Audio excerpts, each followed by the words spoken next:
مم مجھے وہ بری لگتی تھی، بہت بری، کیونکہ انہوں نے زرگام کو مجھ سے چھینا تھا۔ انہوں نے کہا تھا کہ وہ مجھے طلاق دے دیں گی، اور جو میرے زرگام کو مجھ سے دور کرنے کی کوشش کرے گا یا کہیں گا وہ شخص مجھے ساری زندگی برا ہی لگے گا، اور وہ لگتی تھی مجھے۔ وہ کیسے کہہ سکتی تھی کہ وہ مجھے طلاق دے دے؟ مگر اس کے باوجود بھی میں نے کبھی یہ نہیں سوچا تھا کہ وہ اس حد تک جا سکتی ہیں۔ دائی نے بتایا تب بھی میں یہی سمجھی کہ اس نے ماموں کی دوسری شادی کی وجہ سے کیا ہو۔ میں نے پھر بھی خود کو یہ سوچنے نہیں دیا۔ مگر اب لالا میں کیسے بتاؤں گی زرگام کو؟ وہ بہت محبت کرتا ہے اپنی ماں سے، میں کیسے اس کے مان اور بھروسے کو ٹوٹتے ہوئے دیکھوں گی؟ پتہ نہیں ہے وہ میرا یقین بھی کرے گا یا نہیں۔ اسے یقین دلاؤں گی کیسے اس عورت سے؟ دور میں کیسے رکھوں گی؟ ہاتھوں میں سر گرائے نم لہجے میں کہتے وہ ہدایت چاک بہت کچھ سوچنے پر مجبور کر گئی۔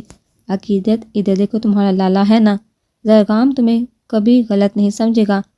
ہم جانتے ہیں وہ اس کی ماں ہے اور وہ بہت محبت کرتا ہے، لیکن ہم ایسے ہی منہ اٹھا کر اس کے سامنے جا کر اس کی ماں کو گناہ گار تو نہیں کہنے والے۔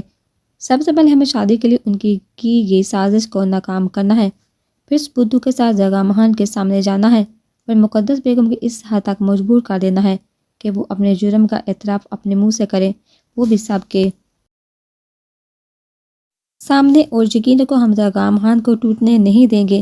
ہمارے ہوتے بھلا ایسا ہو سکتا ہے؟ مت بھولو کہ وہ صرف میرا سالہ نہیں بھائی بھی ہے، اور کسی زمانے میں جگری یار بھی تھا اور اب بھی ہے۔ وہ عورت صرف ہماری گناہ گار ہوتی تو شاید ہم زرگام کے ہاتھ صبر کر لیتے، اس بات کو دلوں میں دفن کر کے انصاف خدا کی ذات پر چھوڑ دیتے۔ مگر وہ سب سے بڑی دشمن ہی اپنے بیٹے کی ہے، اور زرگام ان کو اس عورت کے شر سے بچانے کے لیے اس کے حقیقت سامنے لانا ضروری ہے۔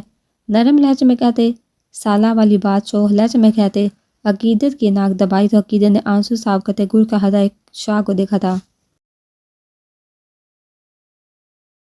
ہاں ٹھیک کہہ رہا ہے ہدایت، اور ابھی یہاں سے چلو۔ سب سے پہلے مرجان چاچا کو کسی محفوظ جگہ پہنچانا ہے تاکہ کوئی ان تک پہنچ نہ سکے، اور باقی کی پلاننگ ہم بعد میں کرتے ہیں۔ ویسے بھی کچھ دن بعد مہندی ہے تو ہمیں اس سے پہلے یہ سب کرنا ہوگا۔ بہرام شاہ کے کہنے پر ان تینوں نے سارا اسپات میں ہلایا تو ہدایت شاہ نے عقیدت کو اٹھاتے قدم دروازے کی جانب بڑھائے۔ مرجان خان کے دائیں جانب ہدایت اور بائیں جانب بہرام شاہ نے باہر قدم رکھے، جبکہ ان کے پیچھے نکلتی عقیدت ٹھک ٹھک کر رکی تھی۔ ہوا میں رچی جانی پہچانی خوشبو کو محسوس کرتے دل دھک سے رہ گیا۔ بے چینی سے اطراف میں نظریں گھمائی تھی کہ تبھی ہدایت شاہ کے پکارنے پر وہ سر جھٹکتے آگے بڑھی تھی۔ یہ کیا بدتمیزی ہے بلاج؟ سمرین بیگم نے کمرے میں داخل ہوتے سخت لہجے میں کہا تو بلاج شاہ نے ناسمجھی سے انہیں دیکھا تھا۔ کیا ہوا ماں سائیں، کیا بدتمیزی کی ہے میں نے؟ اسٹڈی ٹیبل پر فائل رکھتے ہوئے ناسمجھی سے انہیں دیکھتا سامنے آ کر کھڑا ہوا تھا۔ ایک تو تم نے بنا بتائے نکاح کر لیا جس پر ہم صبر کی گھونٹ بھر کر رہ گئے، خاندان والوں کو سو بہانے بنا کر سنانے پڑے، اور اب تم چاہتے کیا ہو؟ خود بھی شادی کے لیے جو جوڑا سیاہ لیا ہے اور بیوی کے لیے بھی، کیوں لوگوں میں اپنا اور اس کا تماشا بنانا چاہتے ہو؟ دلہن کے لیے 3 دن کے جوڑے تو سہاگنوں والے لے کے آتے۔ مٹھیاں باندھے غصے سے چلاتی وہ بلاشاہ کو سر جھکانے پر مجبور کر گئی۔ سب کے سب شاہ کی حرکت یاد کرتے بلاشاہ نے سختی سے مٹھیاں اور جبڑے بیچے تھے۔ اس پاگل لڑکی کا دماغ تو بہت اچھے سے ٹھکانے لگانے کا ارادہ رکھتا تھا، لیکن سب سے پہلے اپنی ماں کا غصہ کم کرنا تھا۔ مجھے یہ رنگ پسند ہے ماں سائیں، اور میری بیوی یہ رنگ پہن کر مجھے اچھی لگنی چاہیے، لوگوں کی پرواہ نہیں مجھے۔ سنجیدہ لہجے میں جواب دیا تو سمرین بیگم نے گور کا بلاشاہ کو دیکھا تھا۔ کچھ سال پہلے تو تمہیں کوئی اور رنگ پسند تھا، اب پل میں تمہیں سیاہ رنگ اچھا لگنے لگا۔ ماتھے پر ہاتھ مارتے غصے سے کہا تو بلاشاہ نے اپنی سرخ پڑتی آنکھوں کو جھکایا تھا۔ پسند کا کیا ہے ماں سائیں، بدل جاتی ہے، بدلتی رہتی ہے، میری بھی چہرہ کرو پھیرتے سپاٹ لہجے میں جواب دیتے آخری بات ادھوری چھوڑتے جبڑے بینچے، جس پر سمرین بیگم نے چونکا بلاشاہ کی پشت کو دیکھا تھا۔ آپ فکر مت کریں، آرڈر کر دیتا ہوں نئے جوڑے آپ کی بہو کے لیے، اور ابھی مجھ کچھ ضروری کام کرنا ہے، مجھے ڈسٹرب نہ کیا جائے۔ قدم اسٹڈی ٹیبل کی جانب بڑھاتے سپاٹ لہجے میں کہا تو سمرین بیگم نے کچھ کہنے کے لیے لب وا کیے تھے، مگر پھر خاموش ہوتی سمجھنے کے انداز میں سر ہلایا۔ ٹھیک ہے کر دو، اور میری بہو ہونے سے پہلے تمہاری بیوی ہے، کہو اپنی بیوی کے لیے کر دیتا ہوں۔ واپس پلٹتے مسکرا کر کہتے بلاشاہ کو چونکنے پر مجبور کر گئی۔ وہ جو اپنی سوچوں میں ڈوب رہا تھا، ان کے بار بار گردن ترچھی کرتے انہیں دروازہ باندھ کر کے باہر جاتے دیکھا تھا۔ جبکہ کچھ دن پہلے شاپنگ کرنے کے مناظر آنکھوں کے سامنے گھومے تو بلال شاہ نے کرسی پر ڈرنے کے انداز میں بیٹھتے اپنے سر ہاتھوں میں گرایا تھا۔ وہ بہرام شاہ کو کسی بھی طرح کا شک نہیں ہونے دینا چاہتا تھا۔ ویسے ضبط کے لاکھ پہرے بٹھاتے وہ حوریہ شاہ کو ایک نظر اٹھا کر نہ دیکھ سکا۔ بلال شاہ اس کی موجودگی میں ایسے ہو گیا جیسے وہ وہاں تھی ہی نہیں، مگر جب احسان اس کا ہاتھ تھامتے اٹھا تھا تو بلال شاہ کی نظر بے ساتھ اس کی جانب اٹھی تھی۔ ایک لمحے کا کھیل تھا اور بلال شاہ اس ایک لمحے میں قید ہوتا ماضی میں گم ہوتا چلا گیا۔ وہ نظر میں رکھ کر نظر انداز کرنے والوں میں سے تھا۔ وہ ماضی کے سامنے کھڑا ہوتا خود کے ضبط کا امتحان لینے والوں میں سے تھا۔ لوگ سمجھتے تھے وہ آگے بڑھ گیا، اسے کچھ یاد نہیں، اور وہ ایسا اس لیے سمجھتے تھے کہ بلال شاہ اپنے ہر عمل سے انہیں یہ سمجھنے پر مجبور کر دیتا تھا۔ مگر حقیقت کیا تھی اسے وہ جانتا تھا۔ اس کے دل میں آج بھی وہ پہلی محبت کی یاد اس کی غلطی کے بوجھ تلے دفن تھی۔ بلال شاہ کو اپنے گناہ کے آگے اپنی محبت بہت چھوٹی لگتی تھی، اس لیے وہ پیچھے ہٹ گیا تھا، اور وہ سمجھتے تھے کہ اسے ہٹانے والے وہ ہیں۔ اس کے دل نے محبوب کی چاہت کی بجائے اپنے گناہ کی معافی کو اہمیت دی تھی۔ اسے حاصل بھی کر لیتا تو ساری عمر سر نہ اٹھا پاتا، شوہر کا حق یا مان نہ جتا پاتا۔ جب بھی وہ حوریہ شاہ کی آنکھوں میں اپنے لیے نفرت نہیں دیکھنا چاہتا تھا، اور وہ یہ بھی کہ وہ سبقہ کو اپنا لے، اور پھر جانتا تھا کہ حوریہ بلال شاہ نے یہی کیا تھا۔ وہ اس جنونی لڑکی کی محبت سے واقف تھا، ہر طریقے سے اسے دھتکار چکا تھا، کیونکہ جس آگ میں وہ جل رہا تھا وہ نہیں چاہتا تھا وہ بھی جلے، اور پھر اس کا ضبط جواب دے گیا۔ وہ اسے اس کی ضد کی وجہ سے زندگی میں شامل کر چکا تھا۔ وہ بہت کوشش کرتا تھا کہ اب سبغہ کو تکلیف نہ دے، محبت نہیں دے سکتا تو ایسا سلوک بھی نہ کرے، مگر جب جب وہ سامنے آتی تو بلال شاہ کو اپنے ماضی یاد آتا تھا۔ یہ بات دل میں آگ لگا دیتی تھی کہ یہ لڑکی بلال شاہ کے ناکام محبت سے واقف ہے، وہ بلال شاہ کی بے بسی سے واقف ہے، اور پھر خود پر لاکھ ضبط کرنے کے باوجود وہ اپنے سینے میں جلتی آگ میں اسے بھی لپیٹ لیتا تھا۔ وہ ماضی کی مار مارتا تھا تو سبغہ شاہ کو اپنے لفظوں کی مار مارتا تھا۔ دونوں مار رہے تھے، ایک محبت کھو دینے کے غم میں اور دوسرا محبت کو پانے کی کوشش میں۔ دونوں ایک جیسے تھے، ایک محبت کھو جانے کی آگ میں جل رہا تھا تو دوسرا محبت کو اپنے نام کا لینے کی آگ میں، اور دونوں ہی انجام سے بے خبر تھے۔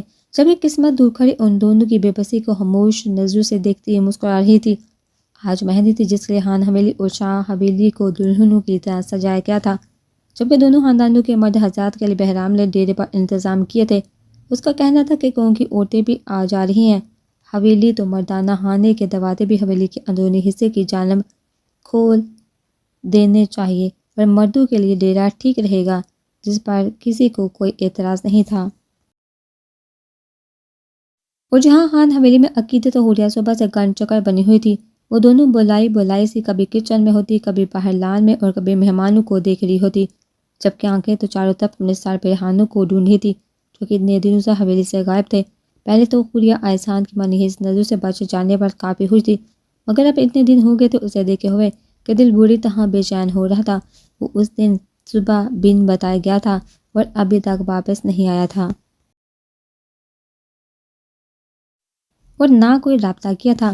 حوریہ نے ہی دل کے ہاتھوں مجبور ہو کر کال کی تھی، جسے کار کا احسان نے میسج کیا تھا کہ وہ مہندی والے دن آ جائے گا، جس کا حوریہ نے غصے میں جواب دینا ضروری نہیں سمجھا تھا۔ اور آج مہندی کا دن بھی آ گیا تھا، سب مہمان آ گئے تھے، اگر نہیں آئے تھے تو وہ دونوں نہیں آئے تھے۔ گولڈن رنگ کی بڑی تھال میں گلاب کے پھولوں کی پتیاں رکھ ان پر دیے رکھتے حوریہ نے تھکی تھکی سی سانسیں لیتے ایک نظر موبائل کی اسکرین کو دیکھا تھا، مگر وہاں کوئی میسج یا کال نہ دیکھ آنکھوں میں در آئی نمی کو بامشکل پیچھے دھکیلا تھا۔ جبکہ کچن میں داخل ہوتے مبین بیگم نے خاموش نظروں سے حوریہ شاہ کے سوگوار حسن کو دیکھتے سر جھٹکا تھا۔ ان کا شادی میں شرکت کرنے کا ارادہ نہیں تھا، مگر احسان نے ان کے لیے ڈرائیور اور گارڈ بھیج دیے تھے، اور مبین بیگم کو میسج کر کے حویلی آنے کا کہا تھا۔ نہ آنے کی صورت پر وہ ناراضگی کا اظہار کہہ کر انہیں مجبور کر چکا تھا۔ تم ابھی تک تیار نہیں ہوئی؟ جاؤ، جا کر تیار ہو جاؤ، مہندی کی رسم شروع ہونے والی، اور پھر شاہ حویلی سے بھی وہ لوگ مہندی لے کر پہنچنے والے ہوں گے، مبین بیگم نے ڈپٹنے والے انداز میں کہا تو حوریہ نے حیرت سے انہیں دیکھا تھا، مگر کوئی جواب دیے بغیر مسکرا کر سارا اسپات میں ہلاتی وہ تھال ملازمہ کے حوالے کر چکی تھی۔ میں بس جا رہی تھی، باقی سب کام ہو گیا، آپ ایک بار دے کر تسلی کر لیجیے گا۔ کچن میں ارد گرد نگاہ دوڑاتے نرم لہجے میں کہا تو مبین بیگم نے سارا اسپات میں ہلایا تو حوریہ نے قدم باہر کی جانب بڑھائے۔ بڑی بی بی جی، وہ سردار آگے ہیں، کمرے کی طرف گئے ہیں، اسٹور روم میں سامان نکلواتی عقیدت کو ملازمہ نے آ کر بتایا تو عقیدت کے دل میں سہتا بیٹ مس کی تھی۔ اداس چہرے پر پال میں دنیا جہاں کے رنگ کھلے تھے۔ اچھا سنو، یہ چینی اور شکر وغیرہ ڈبوں میں ڈال کر دہان سے لے کر جانا، پانی وغیرہ نہ گرا دینا، اور باقی جو بھی مسالے وغیرہ استعمال ہونے ہیں ایک دن کے استعمال کے حساب سے نکالنا۔ کچن میں پہلے جگہ نہیں تو ایسے بکھرا بکھرا رہے گا، ضرورت کا سامان نکال کر لے جانا، اور جب کسی اور چیز کی ضرورت ہو تب رشیدہ کے ساتھ آ کر یہاں سے نکال لینا۔ چابی ملازمہ کے حوالے کرتے ہدایت دیتے ہوئے کہا، اور ایک نظر سب سامان پر ڈال کر تسلی کرتے وہ جھٹکے سے پلٹی تیز قدموں سے اپنے کمرے کی جانب بڑھی تھی۔ دروازے کے ہینڈل پر ہاتھ رکھتے گہری سانس لیتے خود پر قابو پایا تھا، دک دک کرتے دل کو بامشکل سنبھالتے دروازہ کھولتے عقیدت کمرے میں داخل ہوئی تو نظریں بیڈ کے بیچوں بیچ اوندے منہ پاؤں زمین پر لٹکائے نیوی بلو سلوٹ زدہ شلوار کرتا پہنے زرگامہان کے وجود پر گئی تو دل نے بے سہتا بیٹ مس کی تھی۔ دروازہ بند کرتے چھوٹے چھوٹے قدم لیتی وہ بیڈ کے دائیں جانب زرگامہان کے قدموں کے قریب آ کر بیٹھی تھی۔ کچھ پل خاموش نظروں سے زرگامہان کو دیکھتے، نظریں گنے بالوں سے سرکتے زرگامہان کے دائیں ہاتھ پر رکی تھی۔ آگے کو سرکتے ہاتھ بڑھا کر زرگامہان کے ہاتھ کے رگوں پر انگلی پھیری تو زرگامہان کے وجود میں جنبش پیدا ہوئی۔ اتنے دن سے کہاں تھے ہاتھ؟ بیڈ پر ڈرے زرگامہان کے ہاتھ پر اپنا ہاتھ رکھتے انگلیوں میں انگلیاں الجھاتے سخت لہجے میں استفسار کیا، مگر لاکھ ضبط کرتے بھی وہ اپنے لہجے میں گلتی نمی کو محسوس کر کے عقیدت نے سختی سے ہونٹ بھینچے تھے۔ بے سکونی میں کمرے کی خاموش فضا میں زرگامہان کی نیند میں ڈوبی آواز گونجی تو عقیدت نے آگے بڑھتے اپنا سر زرگامہان کی پشت سے ٹکایا تھا، اور اب ہونٹ کا کنارہ دانتوں تلے دبائے سرگوشی نما لہجے میں کہا۔ سب کے کمرے میں پھیلی خاموشی میں گھڑی کی ٹک ٹک کی آواز عقیدت شاہ کو بری طرح چبھنے لگی۔ وجود کا پور زرگامہان جواب کے لیے بے چین ہوا تھا۔ سکون میں زندگی کے بہت قریب ٹھہرے لہجے میں جواب دیتے، بائیں ہاتھ کو پیچھے لے جا کر عقیدت کی کمر پر رکھتے نرمی سے کروٹ بدلی، ہاتھ بڑھا کر تکیے سر کے نیچے کرتے سمندر سی نیلی آنکھوں میں نرمی لی خود پر جھکی عقیدت شاہ کو دیکھتے، دایاں ہاتھ بڑھا کر نرمی سے گال کو چھوا تھا۔ کاٹن کے سادہ پرنٹڈ سوٹ پہنے، بالوں کا رف جوڑا بنائے، چہرے پر لائٹ میک اپ کیے اور سبز نگینوں جیسی آنکھوں میں شکوے لیے وہ زرگامہان کو اپنی روح میں اترتی محسوس ہوئی تھی۔ نابی ہونٹوں پر آسودہ مسکراہٹ سجائے گال پر ڈرے ہاتھ کو سرکاتے عقیدت کے بالوں کو کان کے پیچھے اڑسا تھا۔ تم ٹھیک ہو؟ زرگامہان کی گہری نیلی آنکھوں میں جھانکتے نرم لہجے میں استفسار کیا تو زرگامہان نے مسکرا کر سر اسپات میں ہلایا۔ بالکل ٹھیک نہیں بھی تھا تو اب ہوں۔ زرگامہان کے جواب پر عقیدت نے خاموش نظروں سے اسے دیکھا تھا، پھر گہری سانس لیتے اٹھ کر بیٹھی تھی۔ اگر ٹھیک ہو اور بالکل ٹھیک ہو تو یہ بھی یاد ہوگا کہ آج گھر پر مہندی ہے، آپ جناب اتنے دن بعد گھر تشریف لے ہی آئے ہیں تو اب کمرے میں نکلنے کی زحمت کر کے انتظامات دیکھ لیں، انتظامات کے ساتھ اپنے بیٹے کو بھی دیکھ لیں جو اپنے لالا کی حویلی نہ آنے کی وجہ سے منہ پھلائے ڈیرے پر بیٹھا ہوا ہے اور تیار ہونے سے بھی منع کر چکا ہے۔ اس وقت وہ زرگام سے اس رات کے حوالے سے کوئی سوال نہیں کرنا چاہتی تھی۔ وہ جانتی تھی کہ اس دن وہاں زرگام ہی تھا، مگر وہ یہ بھی جانتی تھی کہ وہ یہ سب سننے کے بعد وہ کس تکلیف سے گزرا ہوگا، کس اذیت سے گزرا ہوگا کہ اپنی تکلیف کو چھپانے کی حالت وہ اتنے دن سے حویلی نہیں آیا تھا، اور اب وہ کوئی بھی اس طرح کی بات نہیں کرنا چاہتی تھی جس سے اس کے خان کو کوئی تکلیف ہو، اس لیے وہ ان باتوں کو نظر انداز کرتی۔